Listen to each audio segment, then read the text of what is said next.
하나님 말씀은 구약성경 창세기 30장 37절에서 43절까지입니다.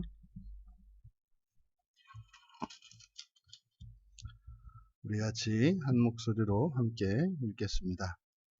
야곱이 버드나무와 살구나무와 신풍나무의 푸른 가지를 가져다가 그것들의 껍질을 벗겨 흰 무늬를 내고 그 껍질 벗긴 가지를 양떼가 와서 먹는 개천의 물 구유에 세워 양떼를 향하게 하매 그 떼가 물을 먹으러 올 때에 새끼를 베니 가지 앞에서 새끼를 뱀으로 얼룩얼룩한 것과 점이 있고 아롱진 것을 낳은지라.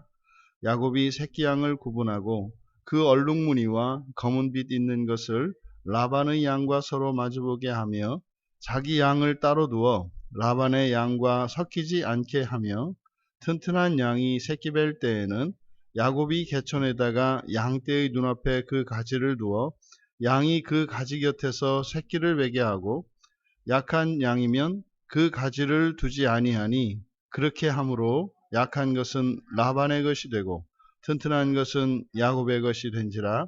이에 그 사람이 매우 번창하여 양떼와 노비와 낙타와 나귀가 많았더라. 아멘. 그 사람의 서원을 기억하라 라는 제목으로 말씀의 은혜를 나누고자 합니다.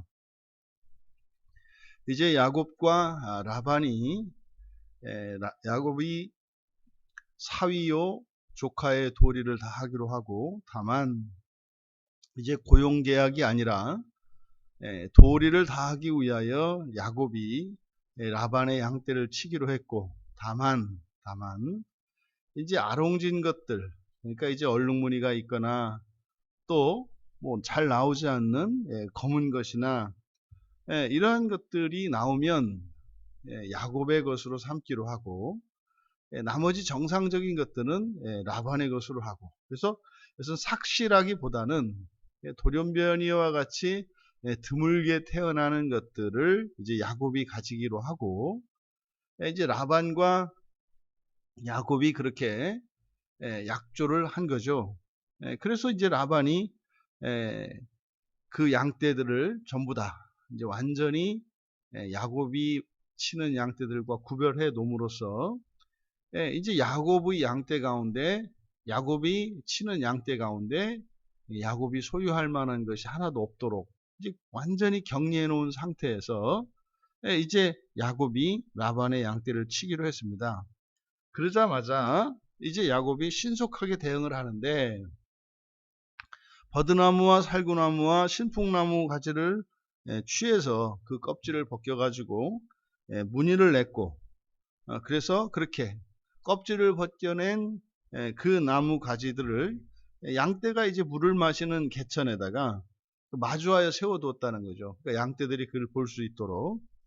그러면 양떼가 이제 물을 마시러 오면 그것을 보게 되고, 또 이제 거기서 새끼를 뱉다는 겁니다. 여기서 이제 그 버드나무, 살구나무, 신풍나무를 갖다가 이렇게 껍질을 벗겨서 알록달록하게 이렇게 또 이제 하면은 과연 해보니까 정말 양떼들이 뭐 양과 염소가 이렇게 되더라. 그거는 아니고요. 그러니까 이것을 야곱의 지혜로 보거나 또 이것이 마치 무슨 과학적 근거가 있는 타당한 방법으로 보아서는 안 될 것이다. 근데 이제 우리는 성경은 진리니까 그냥 용감하게 이렇게 하면 이렇게 됩니다. 이렇게 하면 이제 과학자들한테 이제 된통 당하는 겁니다. 그러니까 이것은 믿음의 행위일 뿐이에요. 그러니까 이것은 그 행동이, 그래서 정말로 이렇게 이 새 나무를 섞어 가지고 이렇게 하면은 알록알록해지고 양떼와 염소들이 이렇게 태어나는가? 그렇지 않고요.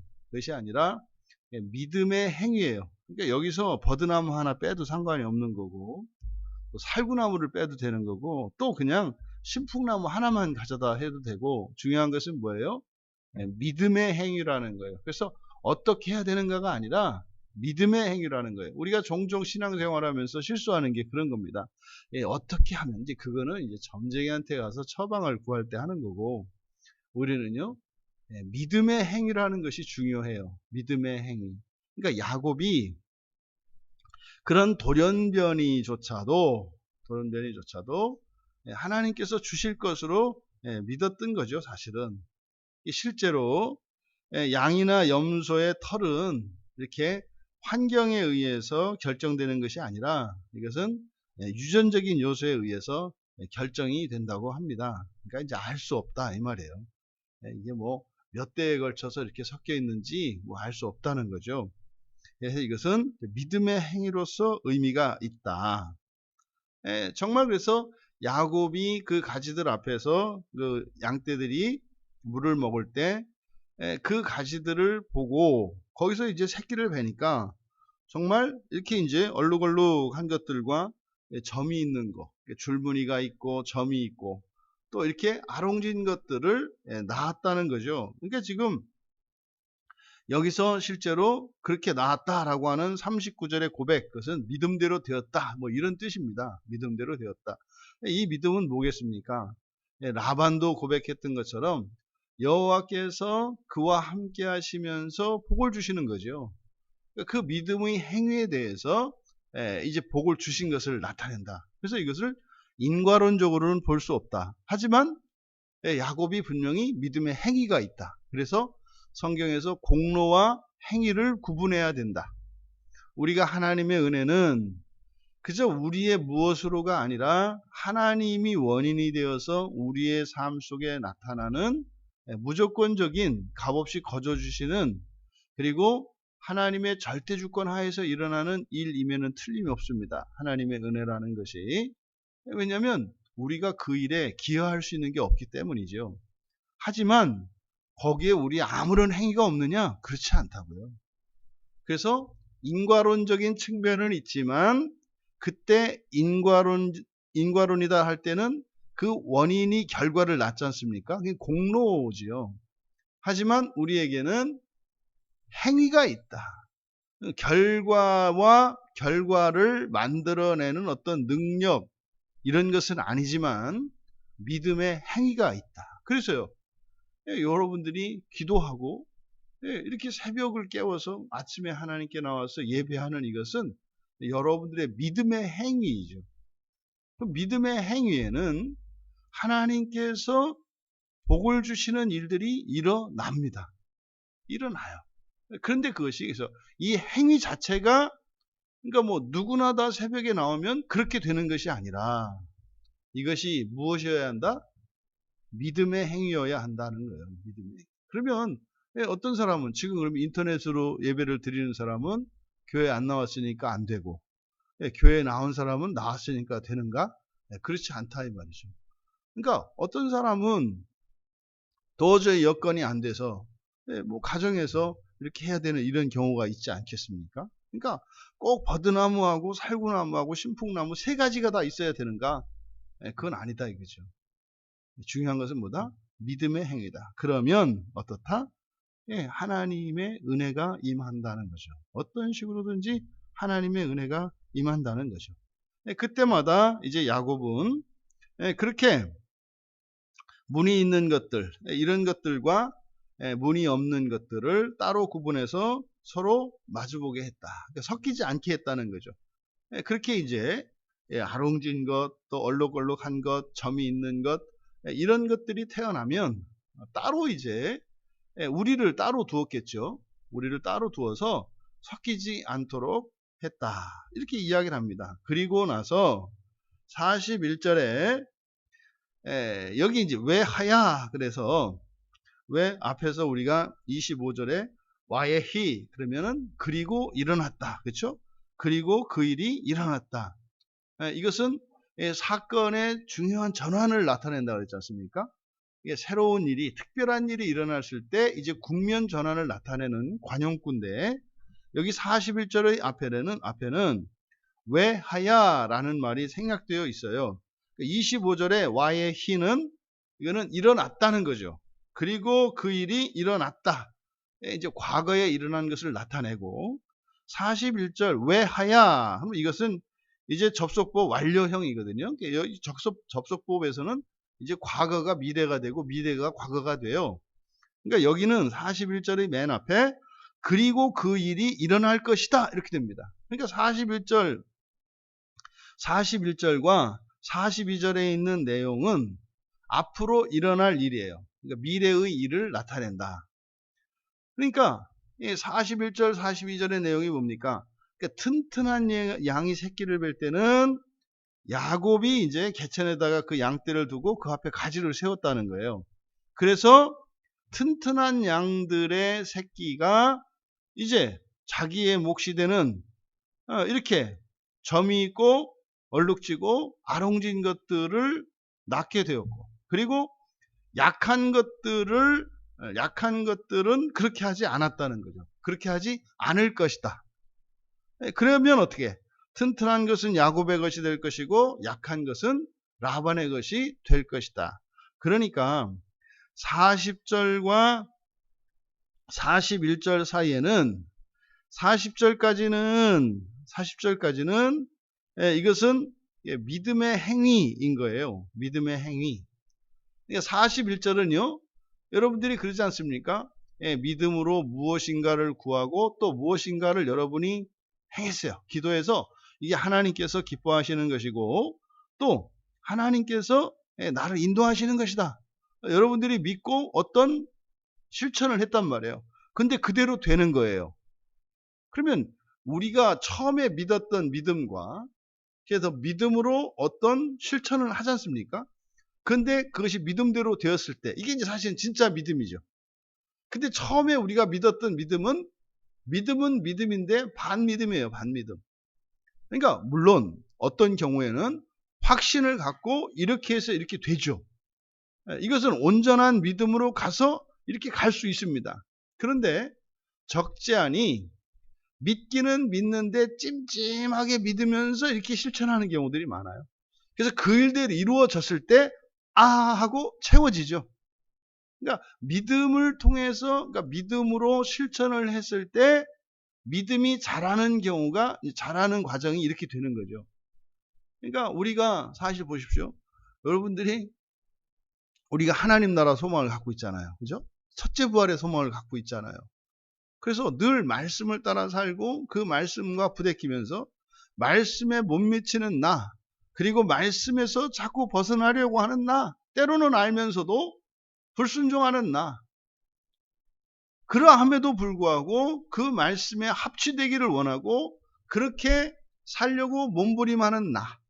그래서 회개하면서 이렇게 살아가면 우리가 인생을 마치고 죽음과 함께 우리는 낙원에 임할 것이고, 주님께서 재림하시는 그때에 이제 천년왕국이 시작되는 그때에 우리를 첫째 부활시키셔서 이 우주에 있는 어떤 그 별나라에서 뭐 지구가 됐든 어디가 됐든 거기에서 재창조하며 살아갈 것이라는 것을 믿잖아요. 전 그거에 추호도 의심이 없어요. 그러니까 이렇게 그 믿음을 따라 말씀을 따라 이렇게 간구하면서 분투하면서 살면 돼요. 그러니까 현재의 내가 완전하냐고? 그렇지 않아요. 그렇지 않아요. 여전히 제가 맞닥뜨리고 있는, 싸우고 있는 이 죄와 여전히 지금 씨름을 하면서 가고 있거든요. 이게 중요하다 이 말이에요. 불완전한 상태, 진행형인 상태, 이 싸움이 끝나는 것은 우리의 죽음이죠. 육체의 죽음이 왔을 때 우리는 이 싸움이 끝납니다. 그리고 주님께서 우리의 죽음과 함께 우리의 영혼을 거룩하게 하시고 온전케 하셔서 주님 계신 그 나라로 우리의 영혼을 인도하시죠. 그리고 그 천년왕국이 이 땅에 임할 때 우리의 몸을 부활시키셔서 그래서 완전히 새로운 존재로 우리를 완성시켜서 그렇게 할 것을 믿어요. 근데 사실은 그 믿음에는 비어있는 부분이 있어요. 이게 이제 그래서 가끔 오락가락 하잖아요. 내가 이대로 과연 낙원에 갈까? 이렇게 목사님이 얘기를 하니까 마음은 편안하고 좋기는 한데 이게 또 혹시라도 내가 이렇게 그래도 부족한 게 있지는 그런데 말이에요. 근데 여러분들이 이제 낙원에 딱 가는 순간 어떻게 돼요? 맞구나 이러는 거죠.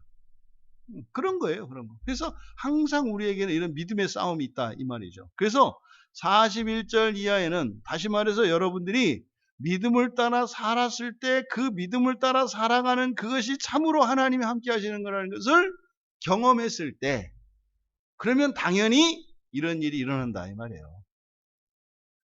여러분 그 가지 앞에 양떼를 세우면 그런 새끼를 낳아요. 그랬을 때요. 튼튼한 것을 세운다 이 말이에요. 튼튼한 것을 그 앞에 세워서 새끼를 베게 하고 그러면 튼튼한 것이 낳은 새끼니까 종자가 좋으니까 또 튼튼한 게 난다 이 말이죠. 그렇게 해서 야곱의 것이 결국은 어떻다는 겁니까? 야곱의 것은 튼튼한 것들이 야곱의 소유가 될 것이고 약한 것들이 라반의 소유가 될 것이다. 그래서 이 41절과 42절은 앞으로 일어날 일들이에요. 여러분 지혜로우셔야죠. 여러분들이 예수를 믿고 살아가는데요.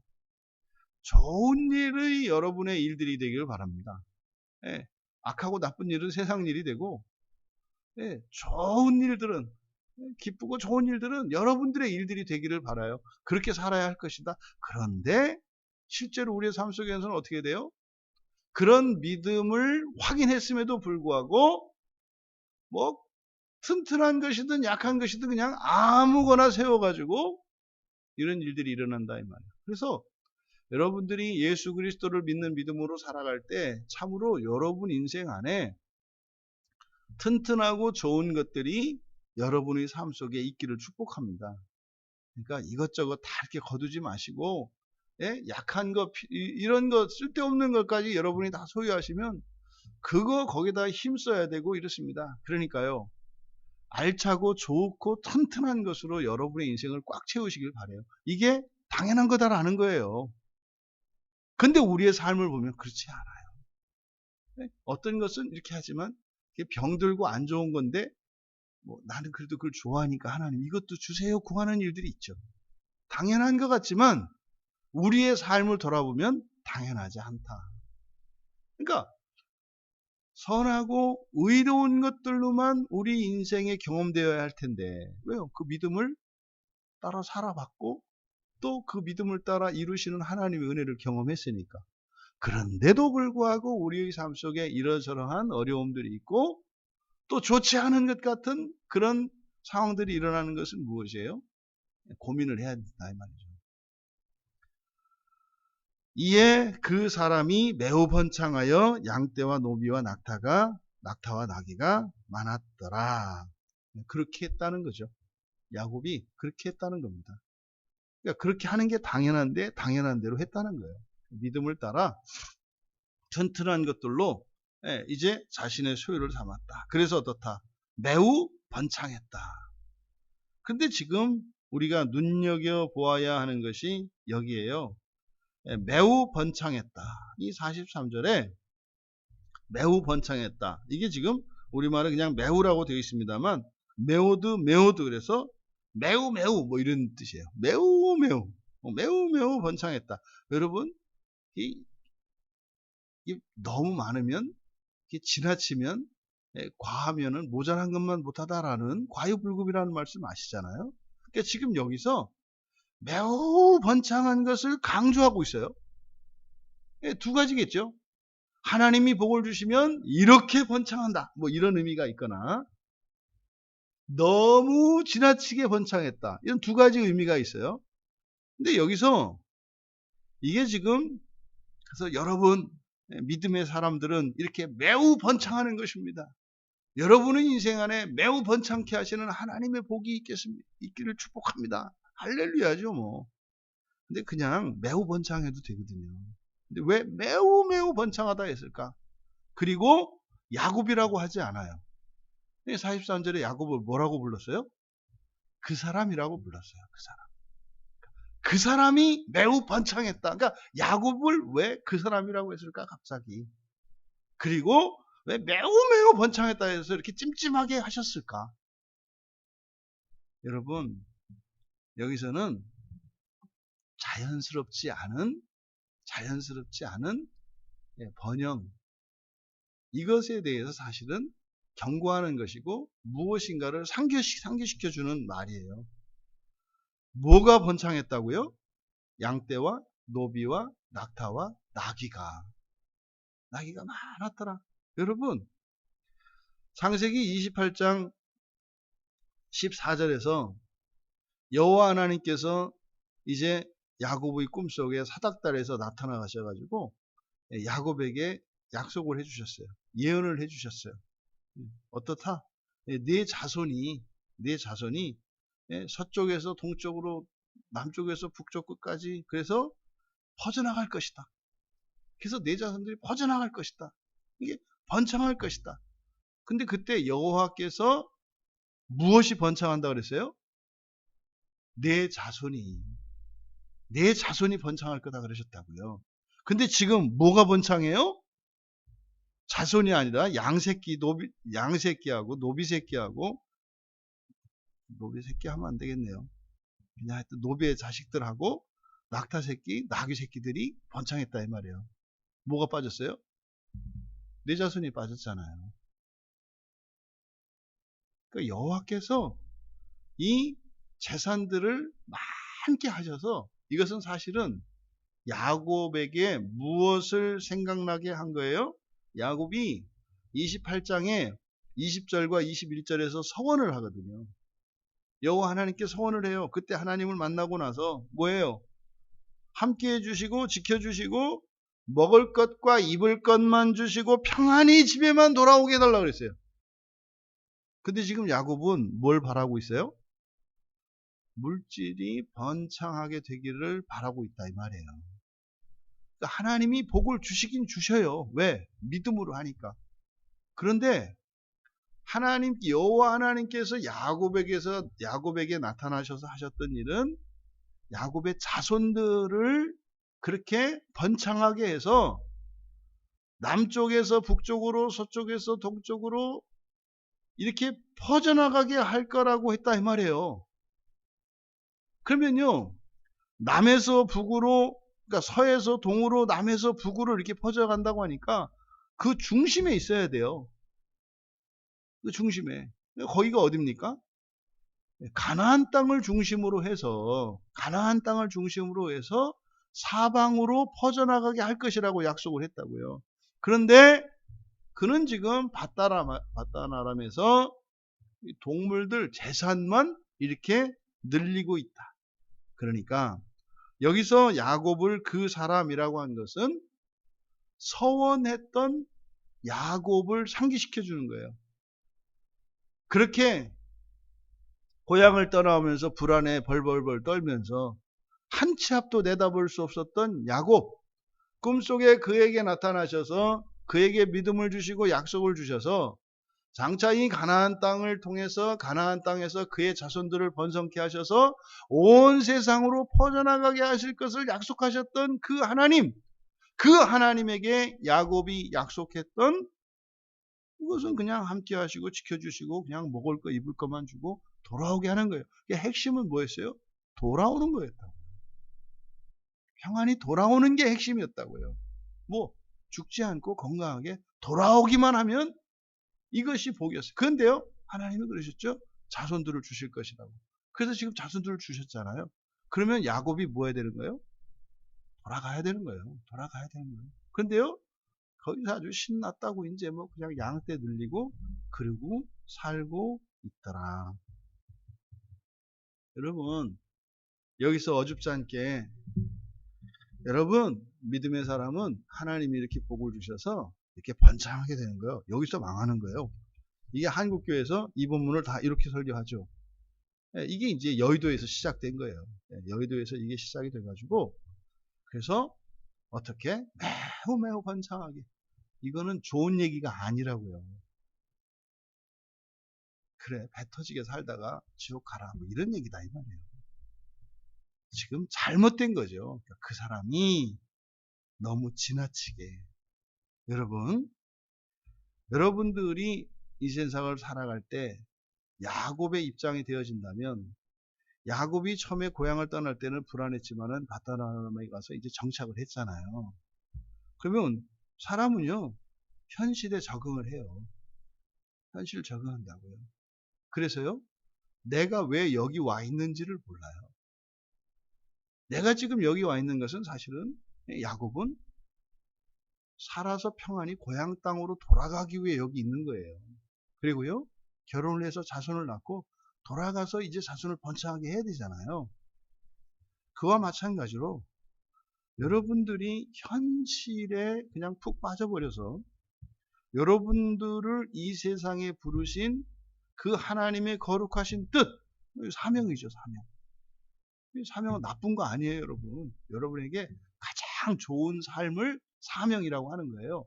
그 사명, 여러분들이 더더군다나 이 시대에 이 한국 땅에 또 광야교회 교인으로 살게 하신 그 목적을 잊지 마라. 길을 잃어버리게 된다. 여러분의 인생이 본말이 전도되지 않도록 여러분의 존재 이유와 그 목적 그리고 우리의 사명을 잊지 않고 늘 기억하시기 바랍니다. 그러면요, 야곱은 지금 굉장히 위험한 상황인 거예요.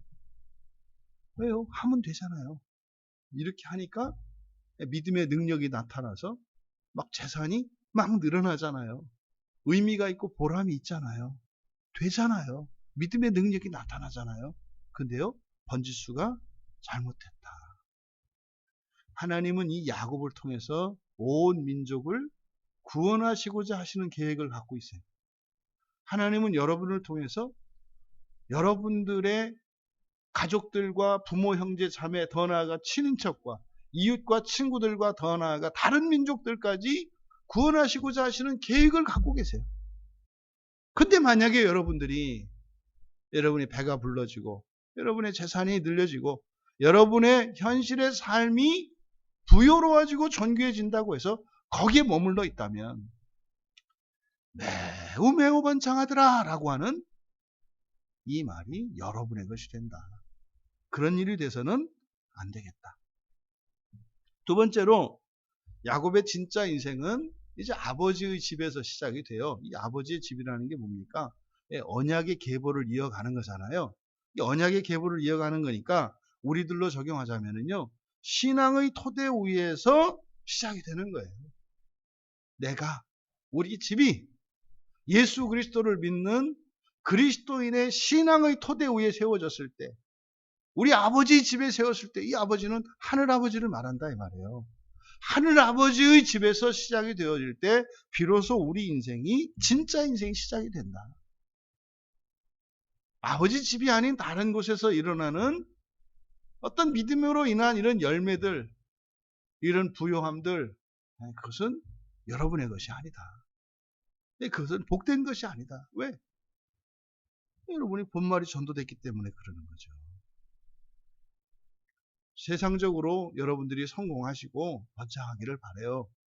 그거를 위해 있는 사람들이 아니에요. 우리는 여러분. 나의 재산이 좀 늘어나고 이 정도가 아니에요. 여러분. 그거 가지고 세상을 어떻게 구합니까? 하나님의 것이 아니고서야 어떻게 세상을 구원하겠냐 이 말이에요. 나의 구원만을 위해서 살아가는 인생이 아니라 세상을 구원하는 인생으로 부르신 것이 우리 그리스도인의 인생인 것을 기억하시고, 그것이 진짜 인생인데 그 진짜 인생은 하나님 아버지의 집에서 시작이 된다. 여러분의 바른 신앙의 토대 위에서 여러분의 인생이 시작될 때 그것이 진짜 인생이 된다. 그래서 여러분이 예수님을 처음 만났을 때 그때 여러분의 소원이 무엇이었는지, 여러분의 소망이 무엇이었는지 늘 기억하시고 점검하셔야 합니다. 그리고요, 여러분들의 현실적인 삶 속에 하나님의 은혜가 필요하다고 느끼고 또 하나님께 간구할 때 그때도 여러분의 소원을 기억하셔야 돼요. 저의 서원은 기억을 해요. 저희 가족 구원이었어요. 저희 아버지와 어머니, 그리고 저희 칠남매, 저희 형님과 아우, 그리고 누님들 구원이 저의 서원이었어요. 야곱이 구했던 것처럼 하나님께서 우리 부모님을 예수 믿게 해주시고 그 하나님 나라의 구원에 임하게 해주신다. 우리 형님과 동생 그리고 누님들이 예수를 믿고 그 나라에 임할 수 있다면 제가 주의 종의 길을 가겠습니다. 뭣도 모르고 한 거예요. 사실은. 야곱이 꼭 갔다 오면 단을 쌓겠습니다. 좀 말이 비슷해요. 그래서 어쩌면 제가 더 우리 교인들의 가족들의 구원에 대해서 더 마음을 두는 거죠. 네, 저희 가족 구원은 이루어졌죠. 하지만 첫째 부활은 그때 알지 못했고요. 하나님의 나라를 알지 못했어요. 그래서 저는 저희 부모님과 또 저희 처가와 저희 조카들 종말의 구원은 이루었죠. 이루었어요. 하나님 참으로 이루어주셨어요. 하지만 우리 교인들은 종말의 구원이 아니라 첫째 부활의 구원이, 하나님 나라의 구원이 임하기를 바랍니다. 여러분, 그것을 위해서 우리가 살고 있다는 사실을 잊지 마시고 현실에 눈이 멀거나 길을 잃어버리지 않는 그 사람의 서원을 기억하시는 여러분 모두 되시기를 주님의 이름으로 축원합니다. 존귀하신 하나님, 야곱이 안전과 생명을 담보할 수 없던 그 상황 속에서 하나님께 하였던 그 서원을 잊고 있었습니다. 그의 삶에 기쁨이 있었고 만족이 있었고 믿음의 능력의 역사가 나타나고 있었습니다. 하지만 하나님께 서원하였던 그 사람의 일을 망각하고 있었습니다. 하나님, 저희들이 이 세상을 살아가는 동안 저희가 주님을 처음 만났던 그때에 저희가 하나님께 했던 서원들, 또한 저희들의 소망을 잊지 않게 하여 주셔서 이 세상의 어느 곳에 주저앉지 않게 하시고 하나님 나라에 임하기까지 거룩한 믿음의 삶을 살게 하여 주시옵소서. 감사하며 예수님의 이름으로 기도하옵나이다.